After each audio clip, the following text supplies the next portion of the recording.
বাড়িতে ব্রোকলি কিনে এনে পাতাগুলোকে ফেলে দিচ্ছেন?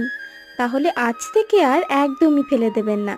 ব্রোকলির পাতাগুলোকে ছাড়িয়ে নিয়ে সেগুলোকে ছোট ছোট করে কেটে নিতে হবে। তারপর তার সঙ্গে কয়েক কোয়া রসুন আর কয়েকটা কাঁচা লঙ্কা একসঙ্গে নেবেন। একটি কড়াইয়ে খুব সামান্য সর্ষের তেল গরম করে তাতে কিছুটা কালো জিরে দিয়ে সেই তেলে ব্রোকলির পাতা, রসুনের কোয়া আর কয়েকটা কাঁচা লঙ্কা স্বাদমতো নুন দিয়ে বেশ কড়া করে ভেজে নিতে হবে। তারপরে শিলনোড়ায় সবকিছুকে ভালোভাবে বেটে নিলেই ব্রোকলির পাতা বাটা একদম তৈরি।